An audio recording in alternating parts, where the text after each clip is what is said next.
স্বপ্ন ছিল যে 2025 সালটা আমাদের জন্য একটা স্বপ্নের সাল হবে চলচ্চিত্রবাসীর জন্য, ইন্ডাস্ট্রির জন্য। বাট শুরুটা আমাদের অনেক কষ্টের ছিল। পরপর দুদিনের ব্যবধানে আমাদের দুজন প্রিয় মানুষকে আমরা হারিয়েছি।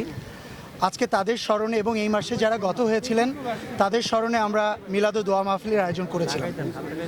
আজকে আমি অনেক বেশি আনন্দিত, শুধু আমি না, আমাদের যারা ক্যাবিনেট মেম্বার আছেন সবাই আনন্দিত।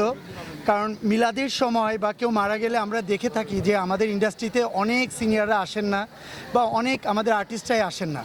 বাট আজকে আমরা চেষ্টা করেছি আমাদের আর্টিস্টদের আনতে, আমাদের সিনিয়রদের আনতে।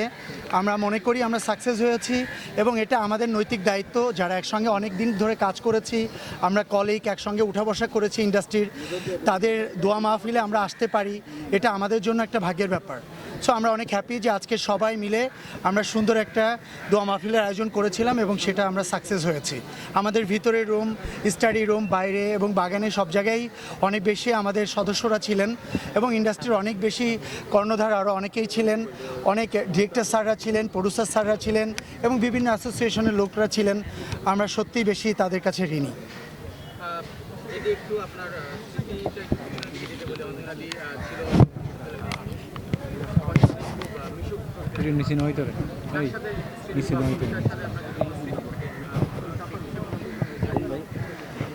আমি প্রবীরদারটা দিয়েই আসি। আমি যখন ইন্ডাস্ট্রিতে আসি আমাকে তো মনে আছেন দীপজল সাহেব, উনি আমাকে নিয়ে আসে ইন্ডাস্ট্রিতে, আমাকে 1 বছর ফুলবাড়িয়াতে রেখে।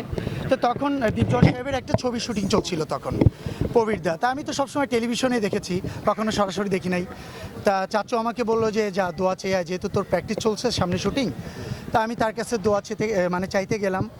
তখন উনি আমাকে দোয়া করলো এবং উনি আমার প্রেজেন্সি দেখে অনেক বেশি অ্যাপ্রিসিয়েট করলেন আর কি, যে তোমার মতো ছেলেই ইন্ডাস্ট্রিতে আসা দরকার এরকম।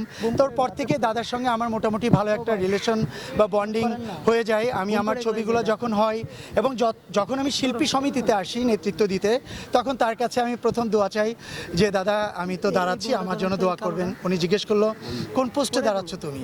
তা আমি বললাম তো আমার তো ফার্স্ট টাইম, আমাকে ফারুক ভাই, মিশা ভাই, জায়েদ ভাই, দীপজল চাচু সবাই আমাকে এক্সিকিউটিভ মেম্বার হিসেবে দাঁড়া করাচ্ছে। তো বললো যে ইনশাল্লাহ তুমি খুব ভালো পর্যায়ে যাবা, আমার জন্য মানে আমার তরফ থেকে দোয়া রইল। এরপর থেকে ওনার সঙ্গে আমার দাদা সম্পর্কই মানে ভাইয়ের সম্পর্কে একটা বন্ডিং ছিল।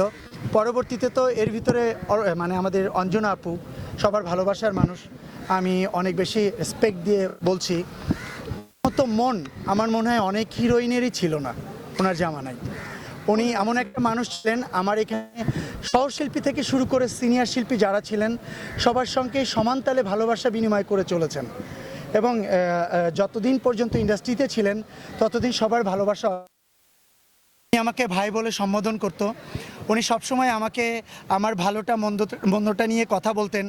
ওনার সঙ্গে মনে হয় এতটাই বন্ডিং ছিল যে মাসে 10 দিনই 15 দিনই আমাদের দুজনের ঝগড়া থাকতো। এবং লাস্ট মুহূর্ত পর্যন্ত যেটা হলো, আমিও জানি না যে লাস্ট শিল্পী সমিতির ইলেকশনে উনি সাংগঠনিক সম্পাদক দাঁড়াচ্ছে, উনিও জানেন না আমি দাঁড়াচ্ছি। যখন আমরা আমাদের পেপার জমা দিতে গেলাম তখন দেখতে পেলাম যে আমরা একজন আরেকজনের এগেনস্টে দাঁড়িয়ে গেছি। বাট যখন আমি জয়লাভ করি তখন ওনার সঙ্গে আমার একটা মিসআন্ডারস্ট্যান্ডিং হয়, উনি আমার সঙ্গে কথা বলা বন্ধ করে দেয়।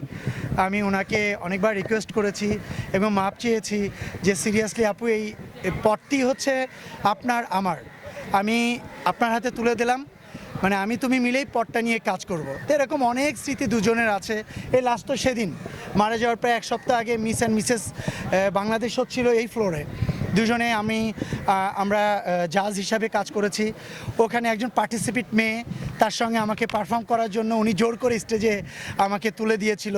তো অনেক স্মৃতি দুজনের আমার আর তার, আমি তার কাছে অনেক ঋণী। আমার প্রথম নির্বাচনে উনি আমার পাশে ছিল। তা সত্যি এটা স্বপ্নের মতো লাগছে, দুজন মানুষ আমাদের পাশে নাই, মনে হচ্ছে এটা একটা দুঃস্বপ্ন দেখেছি। হয়তো বা কাল আবার আমাদের সামনে চলে আসবে, আবার ফোন দিয়ে বলবে যে জয় এটা ঠিক হয়নি, ওটা ঠিক হয়নি। তার অনেক আবদার ছিল আমার কাছে।